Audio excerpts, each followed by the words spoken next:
야3당은 황교안 권한대행에 대한 탄핵 소추안 발의에 합의했습니다. 황대행의 같은 직무유기와 권한 남용에 대해서 법적 조치도 고려할 것입니다. 황교안 대행은 역사의 죄인으로 기록될 것입니다. 혹시나 했습니다만 역시나였습니다. 황교안 대통령 권한대행. 근데 특검 수사기간 연장 요청 거부했죠. 정치권에서 가장 먼저 박근혜 대통령 탄핵 주장했던 사람 여러분 기억하세요? 더불어민주당 대선주자 이재명 성남시장이었습니다. 이번에도 역시 대선주자 가운데 제일 먼저 황교안 대행에 대한 탄핵, 또 정세균 국회의장의 직권상정을 촉구하고 나섰습니다. 이재명 성남시장 직접 만나보죠. 이 시장님 네. 안녕하세요. 네, 안녕하세요. 이재명입니다. 황 대행이 특검 연장을 거부하자마자 곧바로 네. 탄핵해야 한다 이러셨어요. 저는 이번이 아니라 저번 박근혜 대통령 탄핵 당시에 예. 황교안도 동시에 탄핵해야 된다고 말씀드렸었죠. 그때도 그러셨어요. 왜냐하면 이 황교안 대행이 실질적으로 이 박근혜 최순실 공범인데다가 이 대통령을 보장할 총괄 책임 보좌기관이 예. 총리인데 이 총리가 해야 될 일을 제대로 했더라면 사실 뭐 이런 일이 발생하기가 어려웠겠죠. 그래서 공동 책임자였고 거기다 좀 더 더한다면 향후에 대통령 권한 대응을 하면서 대통령을 편들어서 국민의 뜻에 반하는 여러 가지 행위를 할 것은 충분히 예상되는 것이기 때문에 한꺼번에 책임을 물었어야 된다. 그때 이미. 그때도 얘기했었고요. 이게 뭐 연장 승인을 거부할 것은 뭐 99.999% 이미 예상된 거였는데 아하. 그걸 기대한다고 하는 것 자체가 저는 조금 이해하기가 어렵습니다. 그렇군요. 그런 의미. 네. 근데 황 대행이 특검 연장 승인을 거부한 게 뭐 국민 다수 정서에 어긋난 건 맞지만 네. 현행 헌법상 법률을 실질적으로 위반한 건 아니기 때문에 탄핵까지 가는 건 좀 무리 아니냐. 정병국 저 대표도 법상 안 되는 건 안 되는 거다. 우리 마음하고는 네. 좀 다르다. 이런 말씀하셨거든요. 그게 이제 형식 논리로 보면 뭐 그렇게 말하는 사람도 있을 수 있는데 예. 지금 당장 그 특검 연장안을 승인 거부한 것 자체를 불법이라고 보기는 어렵죠. 아하. 그런데 이번 특검 연장안을 거부했다고 탄핵을 하자는 게 아니고 예. 제 말씀은 이 헌법 위반이라고 하는 게 무슨 꼭 형사처벌 사안만을 말하는 건 아닙니다. 그러니까 법률이 또 헌법이 정한 의무를 이행하지 못하면 이게 지금 공무원을 파면하는 즉 징계하는 절차이기 때문에 국민의 뜻으로 과거에 헌법에 정한 국정총괄기관 즉 대통령 총괄 보좌기관의 보좌 업무를 충분히 못한 게 분명하기 때문에 예. 그게 탄핵 사유에 해당되는 거죠. 그렇기 때문에 탄핵을 할 법적 근거도 충분하다고 보시는 거예요. 그러면 네, 이 시장님. 이미 탄핵 근거는 만들어져 있는데 그걸 안 하고 있던 와중에 국민의 뜻에 어긋나는 행위를 추가했으니까 그건 정상 참작 사유고 과거에 이미 탄핵 사유는 만들어져 있다. 그런 박근혜 말씀입니다. 대통령 탄핵 소추할 때 이미 황교안 총리도 탄핵이 됐었어야 마땅하다. 같이 소추됐었어야 마땅하다. 이 말씀. 네, 공범이고 보좌 업무를 충실히 못한 형식 정력권도 이미 갖추었으니까. 근데 네. 황 대행을 탄핵한다면 지금 대통령 자격으로 탄핵하는 겁니까? 국무총리 자격으로 탄핵하는 겁니까? 왜냐하면 대통령 자격이 된다면 국회에서 3분의 2가 찬성을 해야 되고 국무총리만 3분의 1이 돼야 되고 이게 아주 다르거든요. 네, 그런 주장하는 분이 계신 것 같은데 형식 논리적으로 이건 대행할 뿐이고 그 총리는 총리일 뿐이죠. 총리를 탄핵하면 예? 총리가 없어진 거고 그러면 대통령의 권한 대행을 부총리가 대행하는 거지 총리의 대행을 대행하는 건 아닙니다. 예. 논리적으로 명확하죠. 그래서 총리다. 총리 자격으로 탄핵을 하면 충분합니다. 알겠습니다. 그러면 권한 대행이 또 나오는데 괜찮을까요? 너무 혼란스러워지는 건 아니냐 염려하시는 분도 계시는데. 권한 대행의 대행은 아니고 대행을 하는 선순위자가 사라진 정도에 불과하죠.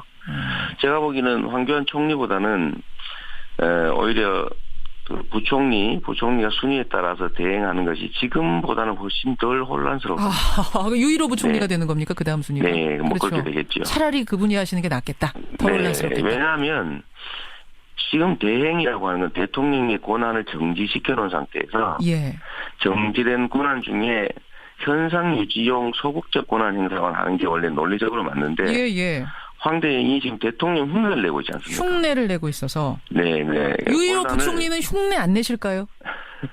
제가 보기에는 좀 차이가 있을 겁니다. 알겠습니다. 네네. 알겠습니다. 오늘 야사당 대표가 다시 만나서 논의를 한다고 하니까요. 이건 좀 지켜보도록 하고 네네. 이재명 성남시장 여러분 만나고 계십니다. 그나저나 목소리 많이 잠기셨어요, 시장님. 제가 지금 감기가 좀 들었어요. 감기 드셨어요. 호남에 계시죠? 네, 지금 광주입니다. 광주에 계세요. 네네. 광주 분위기는 어떻습니까? 호남 분위기 어떤가요? 원래 정치인 근처에는 좋아하는 사람만 가까이 오지 싫어하는 사람 가까이 안 오니까 되게 자기들이 느끼기에는 예. 분위기가 좋게 됐습니다. 분위기 좋습니까? 네네. 사실은 이제 호남은 상당히 전략적으로 투표를 하는 곳이거든요. 네, 뭐 그렇다고 합니다. 그렇죠. 보통. 그래서 1위인 문재인 후보가 안 된다고 생각하는 이제 투표자가 있다면 네. 2위인 안희정 후보를 전략적으로 밀지 않겠느냐. 그래서 3위인 이재명 시장은 좀 불리할 거다라는 이런 분석도 나오는데 어떻게 보세요? 호남의 전략성이라고 하는 거를 대세를 추종하는 그 추종적 투표를 한다는 뜻이 아닙니다. 필요한 사람 중에서 예. 누가 더 나을까, 누가 더 가능성이 높을까를 생각하는데 제가 보기에는 호남 민심이 바라는 거는 이 나라의 진짜 변화입니다. 단순한 정권 담당자의 교체가 아니라 예. 제대로 된 정권 교체. 권력 담당자나 담당 세력을 바꿔서 국민의 삶이 또는 우리 호남 민심이 바라는 제대로 된 변화가 없다면 그거 바꿔서 뭐 하겠습니까? 아하. 그래서 청산할 세력을 명확하게 청산하고 예. 또 새로운 공정한 나라를 만드는 데 부합하는 사람 중에서 예. 그 중에서 더 가능성이 높은 사람이 누굴까를 찾는 거지 당선될 가능성이 단순히 높다. 여론조사 지지율이 높으니까 예. 그 중에서 제일 높은 사람을 고른다. 그런 투표를 하는 사람이라면 그걸 민도가 높은 호남 민중이라고 할 수 있겠습니까? 그렇게 보세요. 그럼 네. 왜 이재명입니까? 호남민들에게는 뭐라고 말씀하세요? 저는 그렇게 말하죠. 실제로 각자가 가진 상속받은 유산들. 지금 우리 사회가 재산도 상속받지만 정치적 자산도 상속받은 사람들이 주로 주류를 형성하지 않습니까? 예. 박정희의 유산을 물려받은 박근혜가 저지른 이 문제도 있는 거죠. 민주당 안에도 제가 예를 든다면 세력과 유산을 다 제거하고 각자 개인의 능력을 한번 보자. 그리고 어차피 민주당이라고 하는 거대 정치 세력을 대표할 후보를 뽑는데 그 후보가 개인적 유산이 얼마나 많은지 세력이 얼마나 많은지가 무슨 의미가 있겠습니까? 오히려 그 내용을 철저히 들여다보고 이 민주당이라고 하는 거대 정치 세력을 대표해서 제대로 할 사람을 뽑는다면 예를 들어서 평산돼야 될 사람들과 손잡고 연정을 하겠다, 대연정을 하겠다고 하는 것이나 또는 우리 사회의 이 혼란의 가장 근본적 원인이라고 할 수 있는 재벌과 같은 거대 기득권 세력들과 손을 잡거나 그들에게 가까운 그런 분들보다는 그래도 아무런 유산 없이 세력 없이 그냥 흑수저로 정치계에서 살아남아서 여기까지 달려온 가능성이 훨씬 큰 이재명을 선택할 거라고 저는 믿습니다. 그러니까 뒷배경 다 제거하고 뒤에 후광 다 제거하고 그 사람 하나만 놓고 봤을 땐 나를 뽑아주실 그렇죠. 것이다. 그래서 지금 기초단체장인데도 여기까지 우리 국민들이 불러주신 거죠. 1위 하실 수 있을 것 같으세요? 호남에서 사실 경선 처음이 열리는데. 저는 1위든 2위든 최종적으로는 제가 1위 할 거라고 봅니다. 최종적으로는 1위.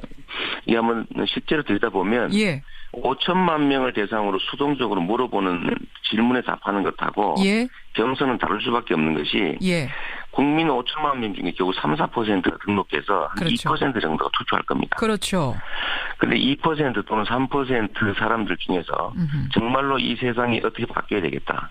이 사람이 꼭 되어야 되겠다라고 적극적으로 행동하는 사람이 이 경선에 참여하게 되는데 그냥 수동적으로 답하는 사람들은 이 경선에 참여하지도 투표하지도 않습니다. 알겠습니다. 그런 측면에서 보면 여전히 이재명을 기대하고 저 변방에서 실력과 실적만으로 그야말로 불러준 분들은 여전히 그 기대를 갖고 있기 때문에 많은 분들이 참여해서 제가 최종적으로 이길 거라고 확신합니다. 호남 1위는 물론이고 최종 1위도 지금 장담한다. 이렇게 힘줘서 네. 말씀하셨는데 근데 지금 네.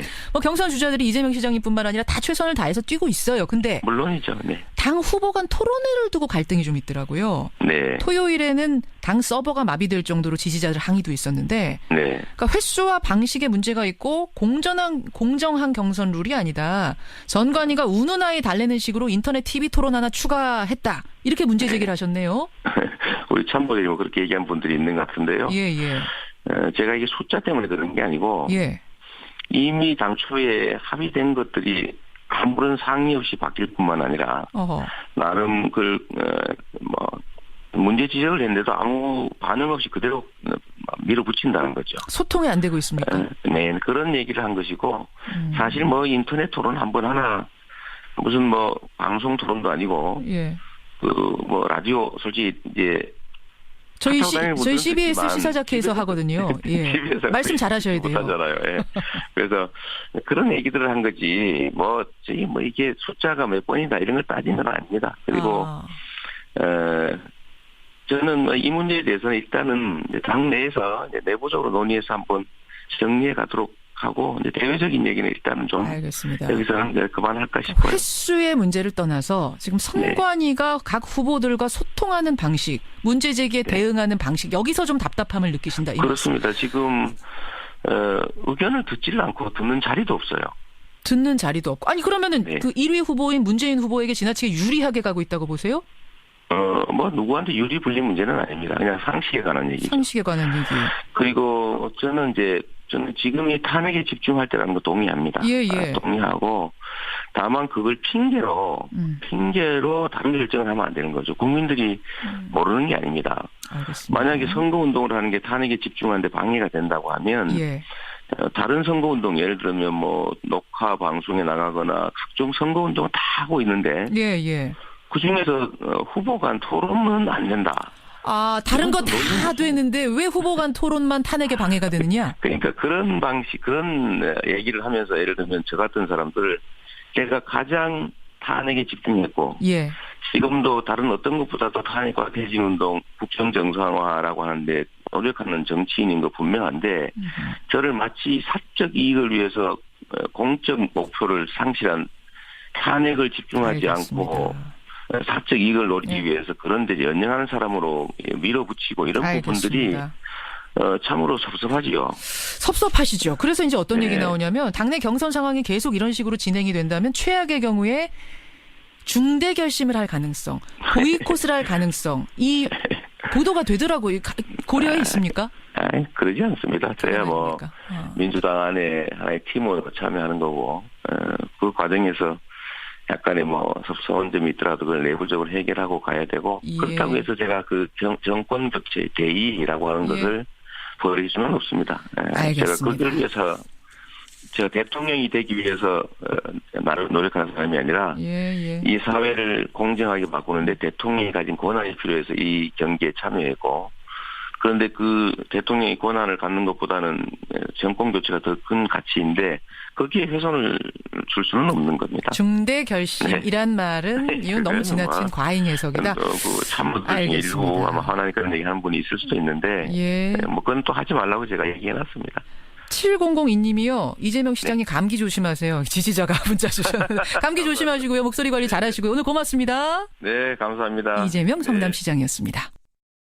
근데 황대행을 탄핵한다면 지금 대통령 자격으로 탄핵하는 겁니까? 국무총리 자격으로 탄핵하는 겁니까? 왜냐하면 대통령 자격이 된다면 국회에서 3분의 2가 찬성을 해야 되고 국무총리만 3분의 1이 돼야 되고 이게 아주 다르거든요. 네, 그런 주장하는 분이 계신 것 같은데 형식 논리적으로 이건 대행할 뿐이고 그 총리는 총리일 뿐이죠. 총리를 탄핵하면 총리가 없어진 거고 그러면 대통령의 권한 대행을 부총리가 대행하는 거지 총리의 대행을 대행하는 건 아닙니다.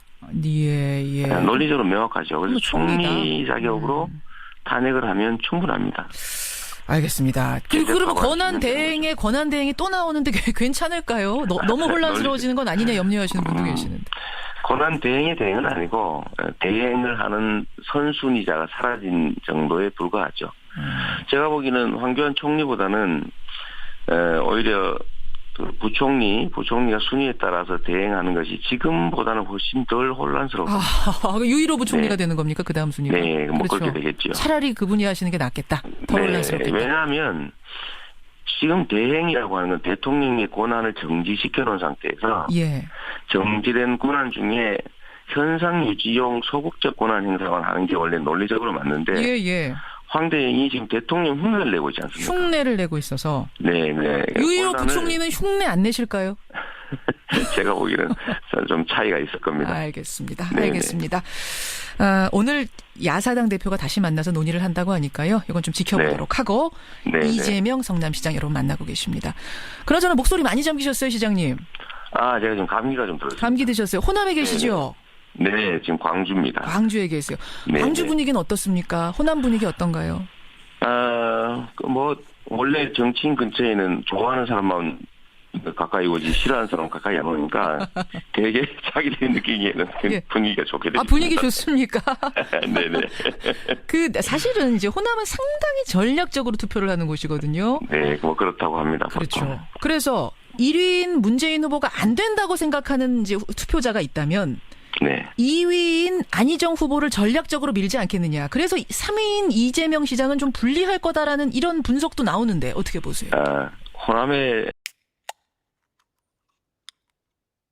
야3당은 황교안 고난대행에 대한 탄핵 소추안 발의에 합의했습니다. 황 대행의 같은 직무유기와 권한 남용에 대해서 법적 조치도 고려할 것입니다. 황교안 대행은 역사의 죄인으로 기록될 것입니다. 혹시나 했습니다만 역시나였습니다. 황교안 대통령 권한대행. 근데 특검 수사기간 연장 요청 거부했죠. 정치권에서 가장 먼저 박근혜 대통령 탄핵 주장했던 사람 여러분 기억하세요? 더불어민주당 대선주자 이재명 성남시장이었습니다. 이번에도 역시 대선주자 가운데 제일 먼저 황교안 대행에 대한 탄핵, 또 정세균 국회의장의 직권상정을 촉구하고 나섰습니다. 이재명 성남시장 직접 만나보죠. 이 시장님 네. 안녕하세요. 네, 안녕하세요. 이재명입니다. 황 대행이 특검 연장을 거부하자마자 곧바로 네. 탄핵해야 한다 이러셨어요. 저는 이번이 아니라 저번 박근혜 대통령 탄핵 당시에 예. 황교안도 동시에 탄핵해야 된다고 말씀드렸었죠. 그때도 그러셨어요. 왜냐하면 이 황교안 대행이 실질적으로 이 박근혜 최순 당장 그 특검 연장안을 승인 거부한 것 자체를 불법이라고 보기는 어렵죠. 아하. 그런데 이번 특검 연장안을 거부했다고 탄핵을 하자는 게 아니고 예. 제 말씀은 이 헌법 위반이라고 하는 게 무슨 꼭 형사처벌 사안만을 말하는 건 아닙니다. 그러니까 법률이 또는 헌법이 정한 의무를 이행하지 못하면 이게 공무원을 파면하는 즉 징계하는 절차이기 때문에 국민의 뜻으로 과거에 헌법에 정한 국정총괄기관 즉 대통령 총괄 보좌기관의 보좌 업무를 충분히 못한 게 분명하기 때문에 예. 그게 탄핵 사유에 해당되는 거죠.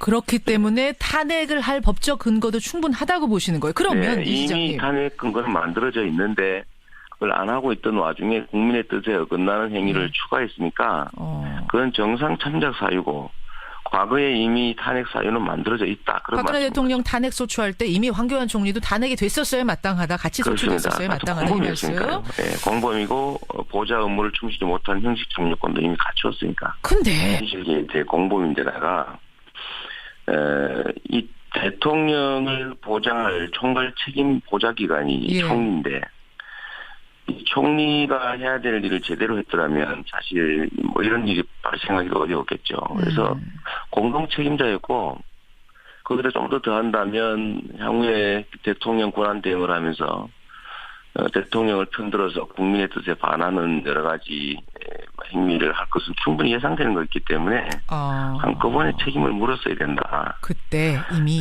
그때도 얘기했었고요. 이게 뭐 연장 승인을 거부할 것은 뭐 99.999% 이미 예상된 거였는데 그걸 기대한다고 하는 것 자체가 저는 조금 이해하기가 어렵습니다. 그렇군요. 그러는. 네. 근데 황 대행이 특검 연장 승인을 거부한 게 뭐 국민 다수 정서에 어긋난 건 맞지만 네. 현행 헌법상 법률을 실질적으로 위반한 건 아니기 때문에 탄핵까지 가는 건 좀 무리 아니냐. 정병국 저 대표도 법상 안 되는 건 안 되는 거다. 우리 마음하고는 좀 다르다. 이런 말씀 하셨거든요. 그게 이제 형식 논리로 보면 뭐 그렇게 말하는 사람도 있을 수 있는데 예. 지금